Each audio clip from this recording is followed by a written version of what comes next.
Hi and welcome to Master the Piano. My name is Isabel Tay and today I thought I'd share with you 7 of the most common mistakes I see when people play the piano.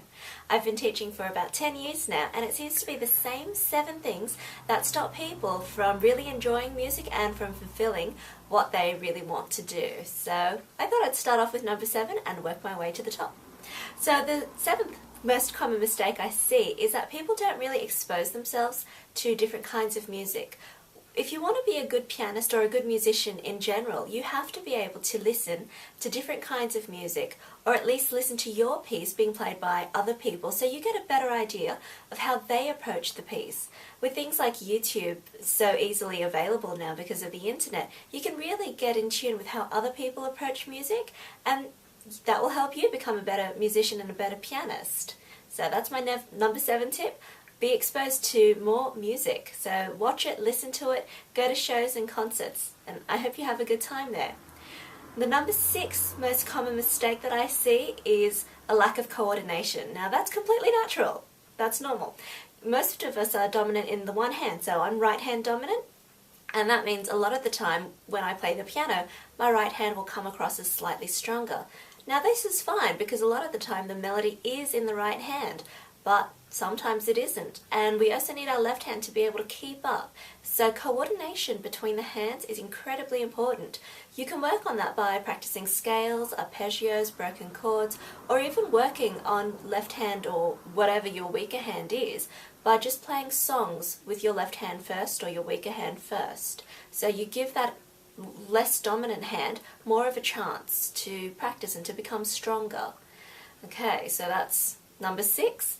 Number 5 would have to be oral skills. So that's going to come across in listening to music, but also thinking about how it sounds. Now the way I work on this with my students is to get them to practice singing scales or practice hearing intervals. So we have to be able to look at a piece of music and imagine what that music would sound like. That's incredibly important because when we're given a piece of music, we have to be able to jump into it straight away. So looking at a piece of music and being able to hear and imagine what we need to do to play it is a huge important factor for pianists, especially because we have 2 hands and 10 fingers.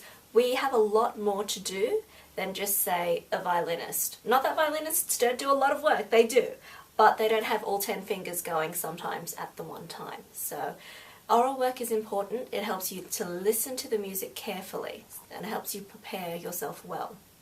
Okay, the next thing is probably technique, and I know I'm on my students about this all the time.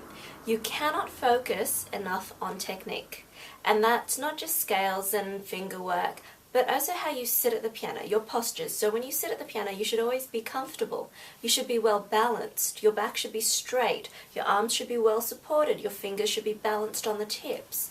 It's incredibly important because if you are practicing for long periods of time, you're going to get muscle fatigue and strain and you're going to hurt yourself.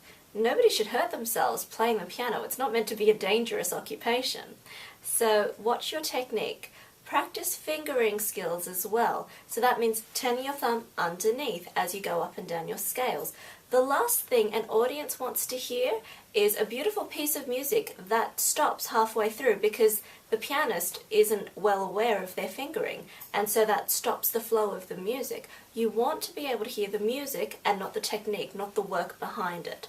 So work on your technique as the base of your pyramid. It is the most important thing you can do in terms of piano preparation. The next thing is almost contradictory to that, and that's over-practicing.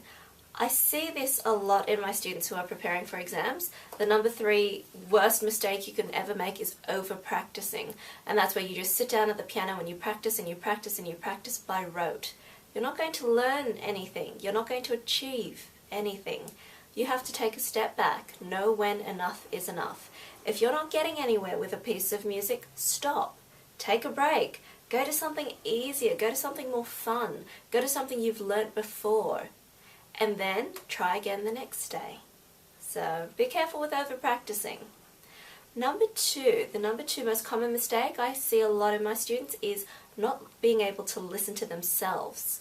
So it's one thing to listen to other people and to be able to critically evaluate what you hear, but you then have to apply that same skill to yourself. And that's hard to do when you're reading music, you've got two hands going, sometimes a foot, you're concentrating on dynamics and tempo and the rest of it, but you have to listen really carefully to the sound that you're making. Listen to how the music is coming out, how is it being shaped, what are your focus points, where is it the climax in the music. That's important too, being able to critically evaluate what you play. So it's almost like you have to be two people in one for that. And the number one thing, the number one mistake I always see with people is lack of time management. And this is not just for pianists, I'm sure this applies to everybody. But if you want to be a good pianist, you have to commit to a schedule. When a student will first come to me, I will always tell them, you have to practice 20 minutes every day, 5 days a week. I don't care what else is going on. Even if you hurt your hand, you can always do something else. You can work on oral skills, you can work with your other hand. But you have to commit 20 minutes every day to practicing the piano. If you don't practice that 20 minutes every day, it becomes very easy to fall back and to slip into bad habits and to lose your momentum and to lose that drive for music. So time management is absolutely crucial. You can't over-practice, but then you can't under-practice either. So you've got to set yourself a regular schedule.